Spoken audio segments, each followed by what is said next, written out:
Students, हाजिर हूं अपनी नई क्लास के साथ। और आज मैं हाजिर हूं इनडायरेक्ट स्पीच के तीसरे वीडियो लेक्चर के साथ। तीसरा वीडियो लेक्चर, लेकिन आज भी इस वीडियो लेक्चर में एक भी इनडायरेक्ट सेंटेंस कराने वाला नहीं हूं। आज भी मैं कुछ बेसिक रूल ही बताऊंगा।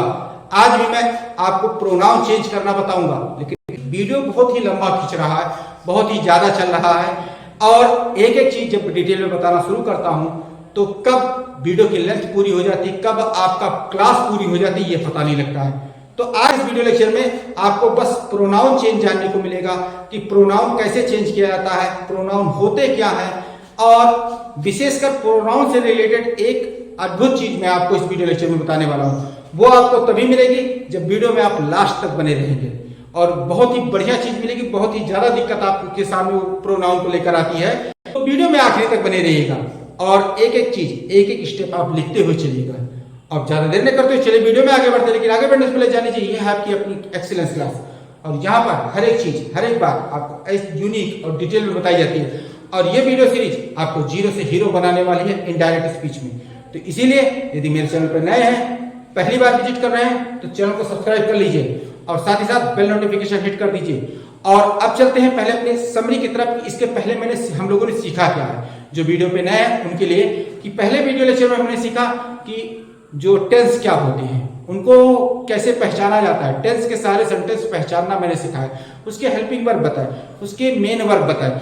दूसरे वीडियो लेक्चर में क्या हुआ कि दूसरे वीडियो लेक्चर में मैंने आपको बताया कि सेंटेंस किसे कहते हैं, कौन कौन से सेंटेंस को किस प्रकार से पहचाना जा सकता है। दोनों वीडियो लेक्चर बहुत डिटेल में बताए, बहुत डीपली बताए। ऊपर आई बटन पे दोनों वीडियो लेक्चर लिंक है, वहां जाकर आप उसे देख सकते हैं। और अब चलते हैं अपने जीरो से हीरो के सफर के तीसरे स्टेप में, और देखते हैं कि आज के वीडियो लेक्चर में आपको प्रोनाउन चेंज किस प्रकार से बताया जाता है। प्रोनाउन से रिलेटेड जो एक अद्भुत चीज है, वो भी आज के इस वीडियो लेक्चर में आपको जानने को मिलेगी। तो इस वीडियो को पूरा जरूर देखिएगा। तो चलते हैं वीडियो में। डायरेक्ट स्पीच से इनडायरेक्ट बनाना, इसके कुछ बेसिक रूल होते हैं, कुछ मेन रूल होते हैं। तो पहले बेसिक सीख लेते हैं, जिससे बेसिक सीखने के बाद ये आपको आसान हो जाएगा कि बेसिक परिवर्तन जो लगभग सभी सेंटेंसेस में किए जाते हैं वो क्या क्या होते हैं, कैसे कैसे होते हैं। तो पहले उन रूलों को जान लेते हैं जो हर वाक्य में जिनका परिवर्तन किया जाता है, और फिर आगे चल के उन रूलों को जानेंगे जो विशेष वाक्य में विशेष परिवर्तन किए जाते हैं। तो सबसे पहले चलते हैं अपने बेसिक रूल की तरफ, देखते हैं बेसिक रूल क्या है। तो ये है इसके बेसिक रूल। बेसिक रूल में देखिए क्या क्या निकलते हैं। 4 रूल मैंने आपके सामने लिखे कि डायरेक्ट से इनडायरेक्ट बनाते, इसमें कॉमा या इन्वर्टेड कॉमा को हटा देते हैं। जैसे मैंने लिखा कि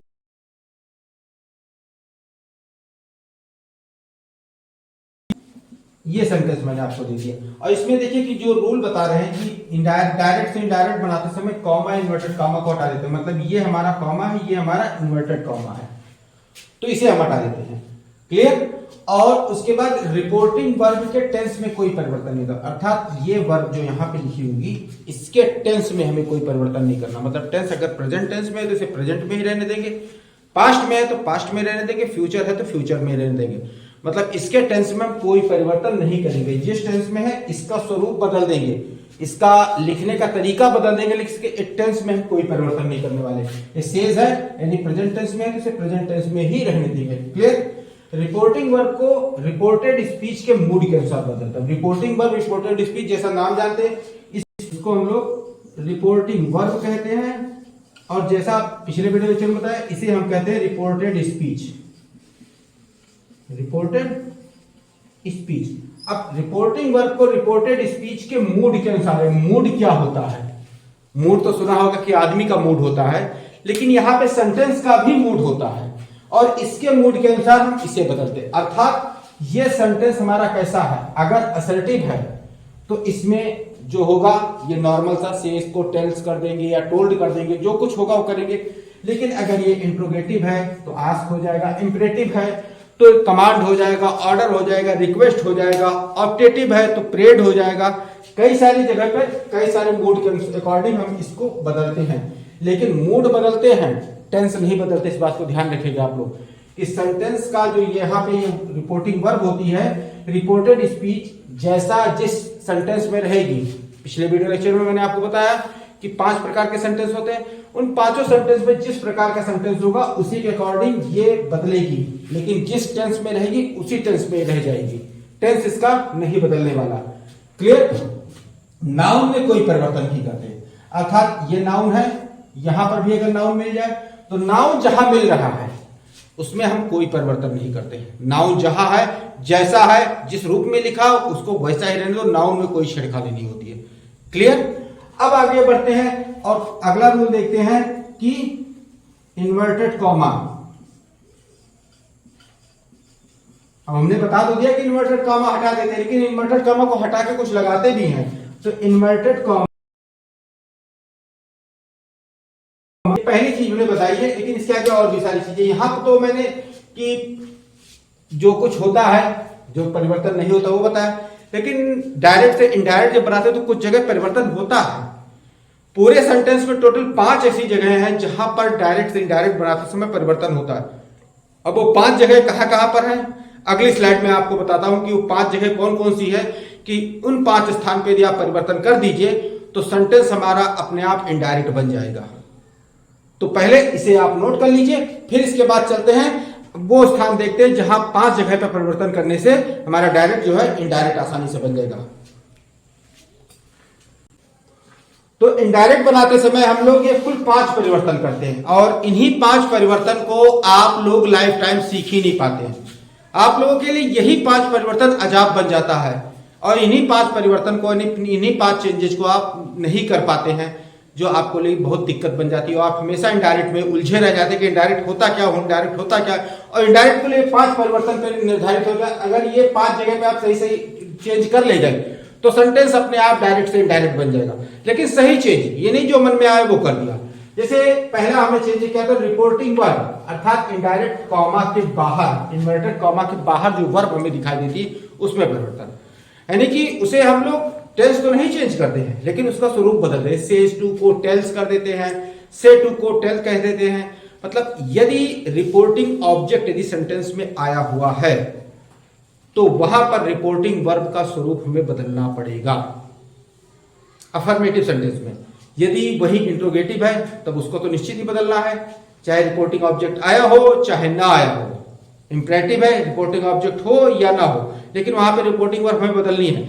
लेकिन अगर असर्टिव सेंटेंस आ रहा है रिपोर्टेड स्पीच में, यानी इन्वर्टेड कामा के अंदर वाले सेंटेंस अगर असर्टिव है तो बाहर हमें इन्वर्टेड कामा के बाहर यदि रिपोर्टिंग ऑब्जेक्ट मिल रहा है, अर्थात ऑब्जेक्ट प्राप्त हो रहा है, यानी बात को सुनने वाला व्यक्ति अगर उसमें लिखा हुआ है, क्योंकि बात कहने वाले सुनने वाले 2 ही लोग होते हैं। इससे कल पहले वीडियो लेक्चर में बताया कि चुगली करना, एक कहता दूसरा सुनता है।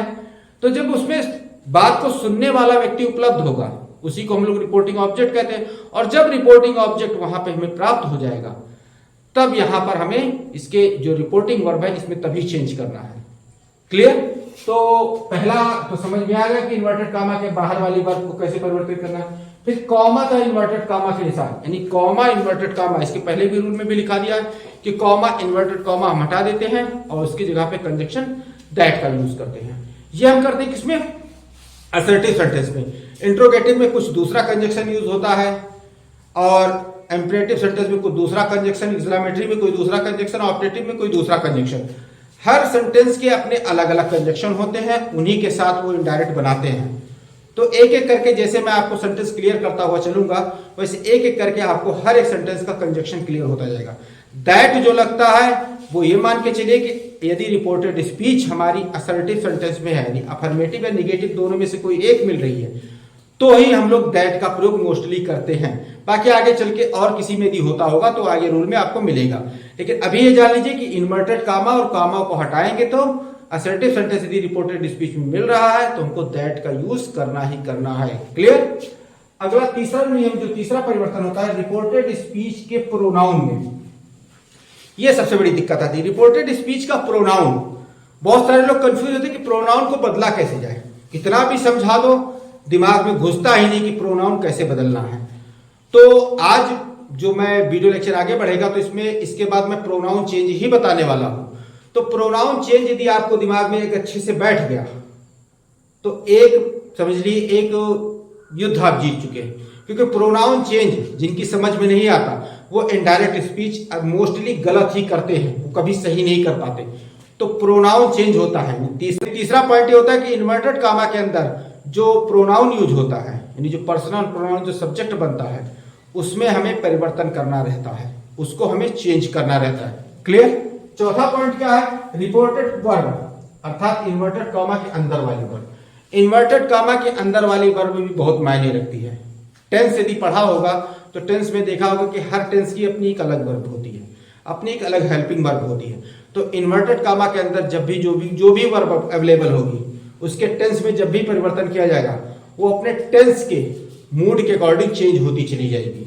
तो इन्वर्टेड कॉमा के अंदर वाली वर्ब को जो अंदर के टेंस के अकॉर्डिंग चेंज करना रहता है वो आगे चल के आपको पता लगेगा कौन सी वर्ब को कौन से टेंस को किस टेंस में चेंज करना है, वो आगे आपको पता लगेगा। वर्ड्स डिनोटिंग नियरनेस अर्थात वे शब्द जो निकटता प्रकट कर रहे हों उनको चेंज करके दूरी प्रकट करने वाला बना दिया। जैसे कम माने आना, निकट दिखा रहा है तो कम को आप गो में चेंज कर देंगे। दिस माने ये तो दैट माने वो, दीज माने ये तो दोज माने वो, टुडे माने आज तो दैट डे माने आज होता है लेकिन वो थोड़ा दूरी दिखाने वाले शब्द बन रहे हैं। निकटता सूचक जितने भी शब्द होंगे वो दूरी दिखाने वाले शब्द बन जाएंगे। तो आज की डेट में ये भी आपको क्लियर कर दूंगा कि निकटता सूचक शब्द दूरी किस प्रकार से बनाते हैं। तो बने रहेगा वीडियो में आखिर तक। और ये पांचों नियम नोट कर लीजिए, आसान से है। इन्हीं 5 को चेंज करेंगे आप, पूरा सेंटेंस डायरेक्ट से इनडायरेक्ट बन जाएगा। तो अब इसको नोट कर लीजिए। इसके बाद चलते हैं प्रोनाउन परिवर्तन पे। प्रोनाउन परिवर्तन, प्रोनाउन चेंज क्या होता है ये चीज मैं बताने वाला हूं।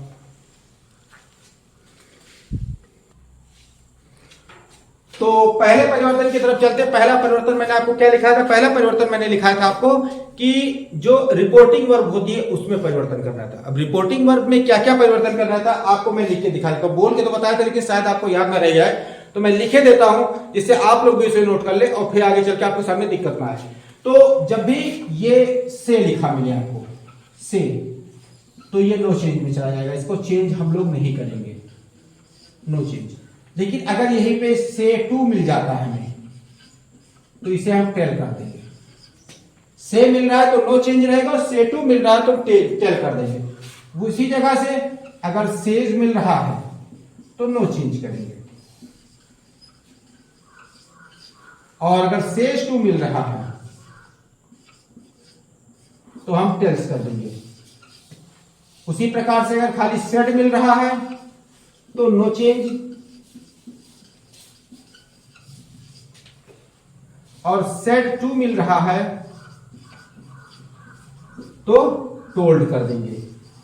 ये असर्टिव सेंटेंस के लिए हो रहा है। इसके बाद इंट्रोगेटिव आएगा। इंट्रोगेटिव में सेड टू को दूसरे तरीके से चेंज होता है, सेड कोई अलग चेंज होता है। लेकिन जो ये चेंजिंग है मैं दिखा रहा हूं ये केवल आपको असर्टिव सेंटेंस में ही फॉलो करनी है, असर्टिव सेंटेंस में, क्योंकि इसके आगे अगर किसी और सेंटेंस में यदि आपने फॉलो किया तो वो सेंटेंस आपका गलत कर देगा। तो ये चेंजेस आपको केवल असर्टिव सेंटेंस में ही करनी है। क्लियर। तो चलिए इसे नोट कर लीजिए। इसके बाद चलते हैं इसके प्रोनाउन चेंज पर हम। तो अब चलते हैं प्रोनाउन परिवर्तन की तरफ। तो जैसा कि आप लोग जानते हैं कि प्रोनाउन परिवर्तन, ये जो प्रोनाउन होता है जो हम लोगों का सब्जेक्ट में यूज किया जाता है वो कौन सा प्रोनाउन होता है, वो होते हैं हमारे पर्सनल प्रोनाउन। पर्सनल प्रोनाउन ही केवल सब्जेक्ट के रूप में यूज किया जाता है। इसके अतिरिक्त और कोई भी प्रोनाउन जो सब्जेक्ट नहीं बनाया जाता है। अगर कोई और प्रोनाउन सब्जेक्ट बनाया जाता है तो उसके साथ नाउन का जो ऐड जरूर होता है, लेकिन पर्सनल प्रोनाउन एक ऐसा है कि वो अकेले ही सब्जेक्ट को पूरा कर देते हैं। अब पर्सनल प्रोनाउन कौन कौन से होते हैं, ये आई हो गया, वी हो गया, यू हो गया, दे हो गया, ही, शी और इट। यही इतने पर्सनल प्रोनाउन होते हैं और इन्हीं को हम लोग सब्जेक्ट बनाते हैं। अब यही 3 कैटेगरी में बटे हुए हैं। 3 कैटेगरी में वो बटे हुए हैं कि 3 कैटेगरी वो होती है कि जिसमें एक होता है बोलने वाला, यानी कि मैं जैसे बोल रहा हूं तो बोलने वाला अपने लिए कौन कौन से प्रोनाउन यूज करता है, आई और वी, मैं या हम, अर्थात वी हमारा चला गया first person. First person pronoun में आई और वी जाना है इसको। क्लियर। अब यू जो होता है मतलब सेकंड पर्सन में जाएगा। यू जो होगा ये श्रोता के लिए यूज किया था। मैं सेकंड पर्सन प्रोनाउन जो भी होता है वो श्रोता के लिए, यानी बोलने वाला सामने वाले के लिए, जो सुन रहा है उसकी बातें उसके लिए यूज करता है केवल एक शब्द यू। चाहे तुम चाहे आप कहेगा तो यू कहेगा, अर्थात ये सेकंड पर्सन प्रोनाउन है जिसको हम लोग यू के नाम से जानते हैं। सेकंड पर्सन को यू कहेंगे। और इसके बाद जिसके विषय में बातें की जा रही हो, यानी वक्ता जिसके विषय में बोल रहा हो और श्रोता जिसके विषय में सुन रहा हो, किसी तीसरे के बारे में तो बात की जा रही होगी, तो जिसके विषय में बात की जा रही हो उसे हम लोग थर्ड पर्सन प्रोनाउन कहते हैं। थर्ड पर्सन प्रोनाउन के लिए हम लोग जो यूज करते हैं वो है ही है, शी है, इट है और दे है। अर्थात ही, शी, इट और दे, ये सारी चीजें इन सब के लिए यूज की जाती है। तो ये फर्स्ट, सेकंड, थर्ड तीनों पर्सन के प्रोनाउन है। और जब भी हम लोग इनडायरेक्ट बनाते हैं तो इन्हीं तीनों प्रोनाउन और इनसे रिलेटेड जो और शब्द आते हैं, इनसे रिलेटेड जो पोसेसिव हो गया, ऑब्जेक्टिव केस में आता है, पोसेसिव केस में आता है, या फिर इनका जो और भी वर्ड सेंटेंस जुड़े हुए होते हैं। जैसे आई के साथ कौन कौन से सेंटेंस जुड़े होते हैं? आई के साथ माई जुड़ा होता है, माइन जुड़ा होता है, मी जुड़ा होता है, ये इससे रिलेटेड सेंटेंस है। तो इसी के अकॉर्डिंग ये चेंज होते हैं, जैसा रूल में बताया जाएगा आपको कि रूल में जिस तरह से टेंस, नाउन, प्रोनाउन का परिवर्तन बताया जाएगा, उसी के अकॉर्डिंग आई ही नहीं, आई से जुड़े हुए जितने भी वर्ड हैं ये सारे चेंज होते चलेंगे। अब इन सबसे जुड़े हुए बहुत सारे वर्ड हैं जिनको भी मैं एक चार्ट बना दे रहा हूं, चार्ट के माध्यम से आपको समझाता हूं कि ये इन सबसे वी से जुड़ा कितना शब्द है, यू से, ही से, सी से, इट से, दे से, इन सबसे जुड़े कितने शब्द हैं, ये एक चार्ट के माध्यम से समझते हैं। तो चलिए पहले इसे नोट कर लीजिए, फिर उस चार्ट को बना देता हूं मैं। तो ये जो पर्सन चार्ट है कि फर्स्ट पर्सन में आई और वी आता है। जो आई है सिंगुलर नंबर है और ये कॉमन जेंडर में रहता है, और इसका ऑब्जेक्ट में जब बनता है तो मी बनता है, और इसका एडजेक्टिव यानी पोसेसिव एडजेक्टिव माई होता है और पोसेसिव प्रोनाउन इसका माइन होता है। उसी प्रकार से फर्स्ट पर्सन में ही वी आता है। वी जो है नंबर में प्लूरल होता है और जेंडर में कॉमन होता है, मतलब ये सबके लिए यूज किया जाता है। और ऑब्जेक्ट इसका जो ऑब्जेक्टिव केस में बनता है वो अस बनता है, और पोसेसिव एडजेक्टिव इसका अवर होता है, पोसेसिव प्रोनाउन इसका अवर्स होता है। उसी प्रकार से सेकंड पर्सन में यू, जो सिंगुलर प्लूरल दोनों के लिए यूज किया जाता है। अब यू माने तुम होता है, यू माने तुम होता है, ये जेंडर में कॉमन होता है, ऑब्जेक्ट इसका यू होता है, पोसेसिव एडजेक्टिव योर और पोसेसिव प्रोनाउन योर्स होता है।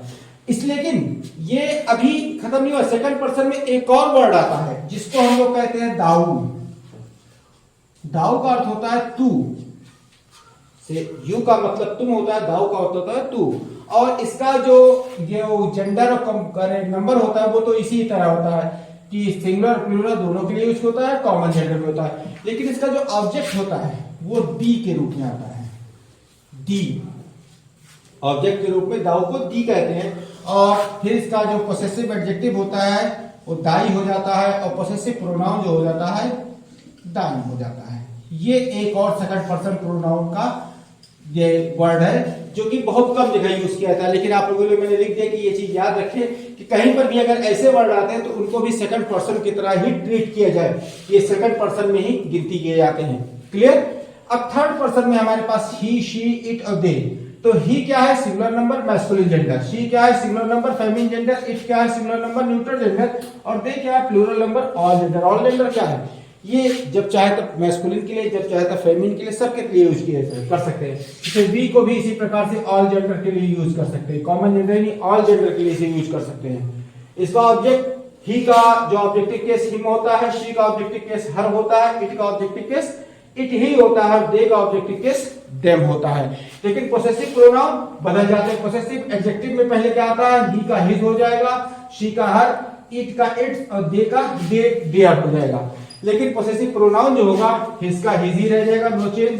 हर का हर्स हो जाएगा, और इट का पोसेसिव प्रोनाउन होता ही नहीं है, ये इट्स पोसेसिव एडजेक्टिव तक ही होता है। लेकिन दे का पोसेसिव प्रोनाउन देयर्स हो जाता है। क्लियर?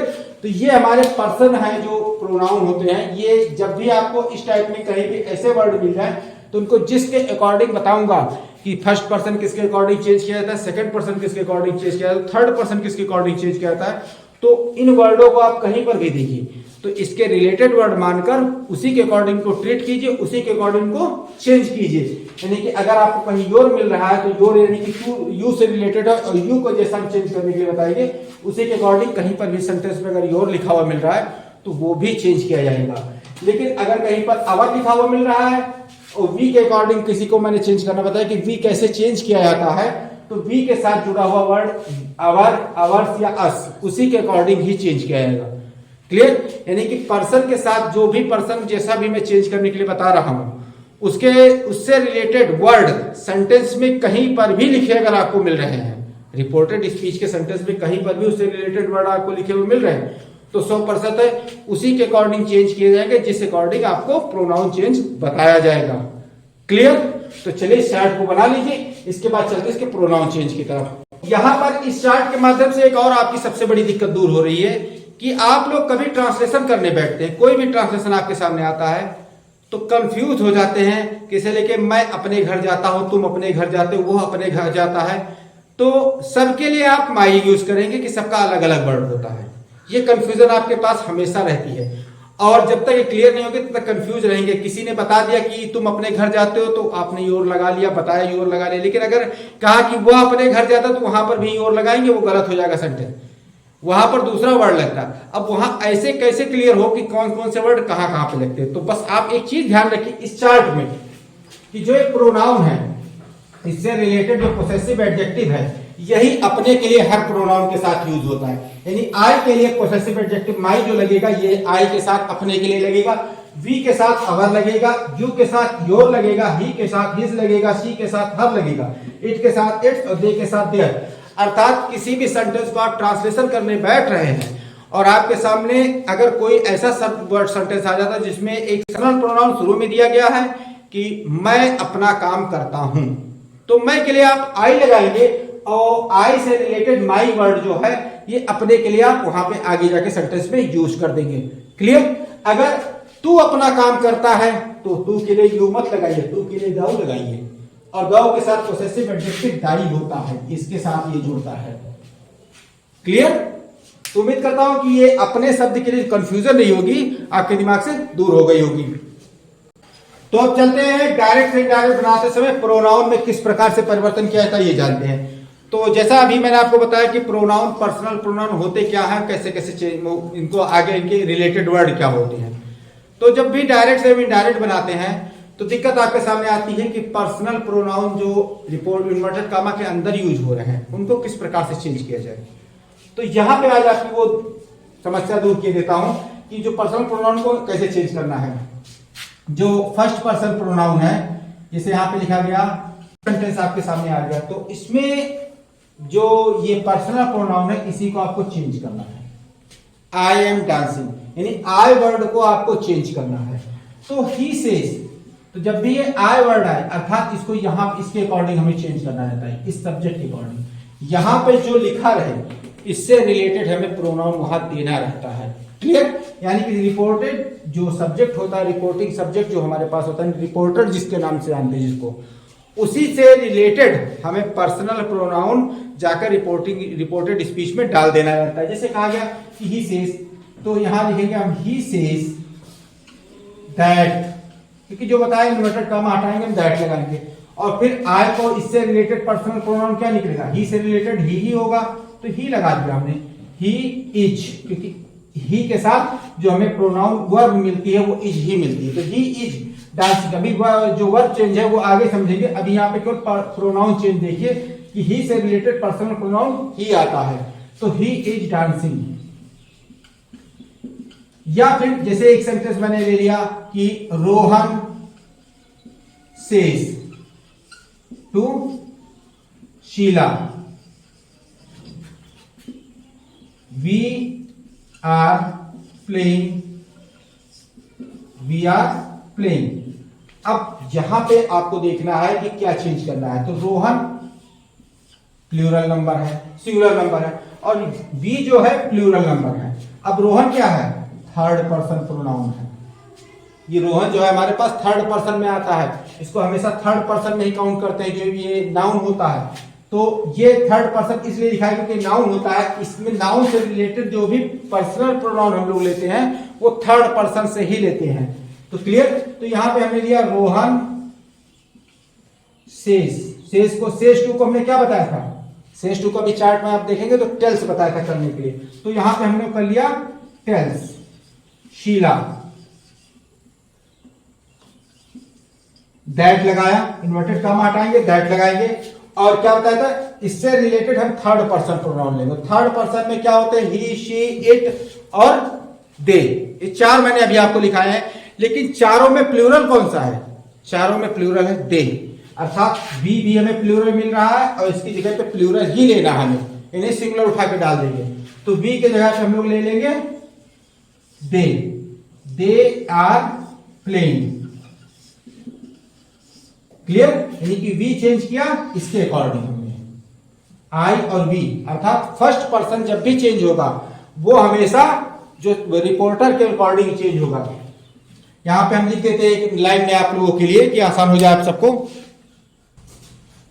तो यहां पे देखिए मैंने आप लोगों के लिए लिख दिया है कि यदि रिपोर्टेड स्पीच का सब्जेक्ट फर्स्ट पर्सन प्रोनाउन है, अर्थात आई या वी है, इन दोनों में से कोई एक है, तो उसे रिपोर्टिंग सब्जेक्ट के अनुसार बदलते हैं। रिपोर्टिंग सब्जेक्ट के अनुसार, अर्थात रिपोर्टिंग सब्जेक्ट के लिए यूज होने वाला जो पर्सनल प्रोनाउन होगा उसको यूज करेंगे उसकी जगह पर। यानी कि रिपोर्टिंग सब्जेक्ट ये है और इसके लिए हम कौन सा पर्सनल प्रोनाउन यूज करेंगे, वो यहाँ का नंबर निर्धारित करेगा, यहाँ का जेंडर निर्धारित करेगा।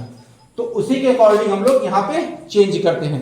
क्लियर, तो उम्मीद करता हूं कि ये जो आई और वी का चेंज है ये आपकी समझ में आ गया होगा कि अगर रिपोर्टेड स्पीच में अगर सब्जेक्ट के रूप में आई या वी आ रहा है तो उसको चेंज कैसे करेंगे। क्लियर, तो इसे नोट कर लीजिए और फिर आगे बढ़ते दूसरा देखते हैं हम। नियम है हमारा प्रोनाउन परिवर्तन का कि यदि रिपोर्टेड स्पीच का सब्जेक्ट सेकंड पर्सन प्रोनाउन है, सेकंड पर्सन प्रोनाउन अर्थात यू या दाउ है, तो इसको हम लोग रिपोर्टिंग ऑब्जेक्ट के अनुसार बदल देते हैं। रिपोर्टिंग ऑब्जेक्ट जैसे कहा गया कि Seema says to her sister you are doing well. अब यहां पे देखिए कि यू आया है, इसका रिपोर्टेड स्पीच का जो सब्जेक्ट है यू है, और यू को कैसे बताया, रिपोर्टिंग ऑब्जेक्ट के अनुसार बताया। और रिपोर्टिंग ऑब्जेक्ट हमें कहां मिलेगा, रिपोर्टिंग ऑब्जेक्ट हमें ये इस स्थान पर मिलता है, मतलब जिससे बात कही जा रही हो। सेंटेंस में कहने सुनने वाले दो होते हैं, तो जो कह रहा है वो तो रिपोर्टर होगा, जो सुन रहा है वो ऑब्जेक्ट होने रिपोर्टिंग ऑब्जेक्ट होगा। तो यहां पे हो जाएगा सीमा टेल्स हर सिस्टर, क्योंकि यही बताया है कि सेज टू को हम लोग टेल्स में बदल लेते हैं। तो सीमा टेल्स हर सिस्टर दैट, अब यू को चेंज करेंगे इसके अकॉर्डिंग, और इसके लिए हम कौन सा पर्सनल प्रोनाउन यूज करेंगे, वो हमारे लिए होगा शी, क्योंकि ये सिंगुलर नंबर है, फेमिन जेंडर है, तो सिंगुलर नंबर फेमिन जेंडर के लिए पर्सनल प्रोनाउन जो होता है हमारे पास शी आता है, तो इसलिए हम शी यूज करेंगे। और सी के साथ हम लोग आर नहीं इज यूज करेंगे, she is doing well. Clear, कि Seema tells her sister she is doing well. या फिर आ गया कि सेंटेंस ले लिया कि ही से यू आर टिमिड। अब इसमें आपको यू चेंज करना है, यू हमेशा चेंज होगा, ध्यान रखिए, लेकिन यहां पे रिपोर्टिंग ऑब्जेक्ट तो है ही नहीं, तब क्या करेंगे। कई जगह पे आपके सामने ऐसे सेंटेंस आ जाते होंगे जिसमें आपको रिपोर्टिंग ऑब्जेक्ट नहीं नजर आता होगा, लेकिन रिपोर्टेड स्पीच में आपको सब्जेक्ट यू नजर आ जाती होगी, तो वहां आप कंफ्यूज हो जाते होंगे कि यू को यहां चेंज करे या ना करे, क्योंकि रिपोर्टिंग ऑब्जेक्ट तो है ही नहीं। और जब भी बताया गया है सेंटेंस में, कहीं पर भी बताया जाता है, किसी भी इनडायरेक्ट के रूल में यही बताया जाता है कि second person pronoun reporting object के अकॉर्डिंग चेंज होता है, और जब सेंटेंस में रिपोर्टिंग ऑब्जेक्ट मिलता नहीं तो कंफ्यूज हो जाते हैं। तो कंफ्यूज मत होइए, जब भी आपको ऐसी सिचुएशन सामने आ जाए कि रिपोर्टिंग ऑब्जेक्ट ना मिले और रिपोर्टेड स्पीच में अगर सेकंड पर्सन प्रोनाउन आ रहा है, तो बस सीधा सा फंडा है कि ही से दैट और ही का यूज कर दीजिए, उससे कोई मतलब नहीं यहां इस ही को हम कहां से चेंज कर रहे हैं, बस ही आप ले आइए, क्योंकि यू जब भी बात कहने वाला होगा कि ये ऐसे सेंटेंस मिलेंगे, अर्थात सुनने वाला कोई सामने वाला है, तो ही या शी, इसमें से थर्ड पर्सन प्रोनाउन का सिंगुलर नंबर, चाहे ही यूज कर लीजिए चाहे शी यूज कर लीजिए, दोनों हो जाएगा कि he say that he is timid. Sentence आपका सही हो जाएगा, कोई गलत नहीं कर सकता है कि यू चेंज भी हो गया, और जब भी चेंज होता है बिना रिपोर्टिंग ऑब्जेक्ट के, तो थर्ड पर्सन प्रोनाउन का सिंगुलर नंबर, जो पर्सनल प्रोनाउन होता है सिंगुलर नंबर, उसे यूज कर लेते हैं और सेंटेंस हमारा आराम से चेंज हो जाता है। क्लियर, तो उम्मीद करता हूं चीज समझ में आ गई होगी कि जो रिपोर्टेड स्पीच का सब्जेक्ट कोई सेकंड पर्सन प्रोनाउन सामने आ रहा है, तो उसको हम लोग कैसे चेंज करेंगे, रिपोर्टिंग ऑब्जेक्ट के अनुसार चेंज करेंगे। रिपोर्टिंग ऑब्जेक्ट के अनुसार जो भी उचित पर्सनल प्रोनाउन होगा उसे वहां पे रिपोर्टेड स्पीच में हम लोग लगा देंगे। लेकिन बाय चांस अगर रिपोर्टिंग ऑब्जेक्ट प्राप्त नहीं हो रहा है तो हम यू को ही या शी दोनों में से किसी एक में चेंज कर लेंगे सब सेंटेंस के मूड के अनुसार। यानी सेंटेंस अगर पढ़ने में लग रहा है कि अगर इसमें ही के बजाय शी होना चाहिए तो आप वहां शी कर सकते हैं, नहीं तो आप ही कर लीजिए और सेंटेंस को आराम से इनडायरेक्ट बना दीजिए, सेंटेंस सही हो जाएगा। क्लियर? तो एक सेंटेंस और लिया मैंने कि आई से टू रवि, तो हो जाएगा आई टेल रवि दैट, अब रवि है यू को ही बना लिया हमने, ही वाज, वर्ब था ही के अकॉर्डिंग हम वाज लगाते हैं, he was reading here, reading hair होगा, हेयर नहीं होगा क्योंकि दूरी पर प्रकट करना है इसको, तो यहां पे आप देयर कर देंगे, ही वॉज रीडिंग देयर। अब यहां पे तो ये चीज खत्म होती है कि जो सेकंड पर्सन प्रोनाउन है। अब आगे बात आ जाती है थर्ड पर्सन प्रोनाउन की। जब भी रिपोर्टेड स्पीच का सब्जेक्ट ही शी इट, जब भी रिपोर्टेड स्पीच का सब्जेक्ट ही शी इट या किसी का नाम आपको मिल जाए तो उस जगह पर कोई भी प्रोनाउन चेंज नहीं किया जाता। या आप ध्यान रखिए कि ही शी इट अगर नाम किसी का मिल जा रहा है इस जगह पर तो वहां पर कोई भी प्रोनाउन चेंज आप नहीं करेंगे। क्लियर? तो इसे नोट कर लीजिए, इसके बाद उसे एक लाइन में लिख देता हूं जिससे आपको और आसानी समझ में आ जाए वो। तो आखिरी प्रोनाउन चेंज के अनुसार यही होता है कि यदि रिपोर्टेड स्पीच का सब्जेक्ट थर्ड पर्सन प्रोनाउन अर्थात ही शी इट या दे है, इनमें से कोई आपको मिल जा रहा है तो इनडायरेक्ट बनाते समय प्रोनाउन चेंज नहीं होता। मतलब अब जब भी आपको रिपोर्टेड स्पीच का सब्जेक्ट ही मिल जाए, शी मिल जाए, इट मिल जाए, दे मिल जाए, कुछ भी मिल जा रहा है तो आप जब भी उसका इनडायरेक्ट बनाए तो उसमें प्रोनाउन चेंज आप नहीं करेंगे। जैसे एग्जांपल लिखा है Reena says he is a good boy, तो रीना सेज दैट बस उतना ही चेंज किया, इन्वर्टेड कॉमा हटाया दैट लगाया और ही को वैसे रहने दिया, he is a good boy. या फिर Ravi says to Roma Shantanu is a good student, तो Ravi tells Roma, says to को टेल्स करने के लिए बताया था, वही इतना चेंज किया, दैट लगाया, फिर जो थर्ड पर्सन है नाउन भी था, नाउन को भी हम लोग चेंज नहीं करते हैं, तो Shantanu is a good student. Clear? तो इसी के साथ आज का वीडियो लेक्चर समाप्त करता हूं। चलिए इसे आप नोट कर लीजिए। तो स्टूडेंट्स इसी के साथ आज का वीडियो लेक्चर समाप्त किया जाता है। उम्मीद करता हूं कि इस वीडियो लेक्चर में मैंने आपको जो प्रोनाउन चेंज बताया वो आपने लिख लिया होगा और अच्छे से समझ भी लिया होगा। अगर कोई डाउट है, कोई शंका है तो कमेंट करके बताइए कि क्या डाउट है, मैं निश्चित ही आपका डाउट दूर करूंगा। लेकिन आप ध्यान से हर वीडियो को देखते रहिए क्योंकि जैसा आप जानते हैं तीसरा वीडियो लेक्चर है, लेकिन अभी मैंने आपको एक भी सेंटेंस इनडायरेक्ट का बनवाया नहीं है। तो सोच सकते हैं कि कितना डिटेल में, कितना डीपली समझाने पे लगा हुआ हूं। तो बस आप ध्यान रखिए कि हर एक वीडियो लेक्चर को देखते रहिए, हर एक वीडियो लेक्चर को नोट करते रहिए। और मेरी गारंटी है, मैंने पहले ही कहा कि जिस दिन मैं ये सीरीज खत्म करूंगा आपको कोई भी ऐसा सेंटेंस नहीं होगा आपके सामने कि जिसका आप इनडायरेक्ट बना ना सकें। तो बने रहिए इस वीडियो सीरीज के साथ और देखते रहिए एक्सीलेंस क्लासेस। और मिलता हूं अपने अगले वीडियो लेक्चर में। Till then stay tuned with our channel, keep watching, keep learning, take care, thank you and bye bye.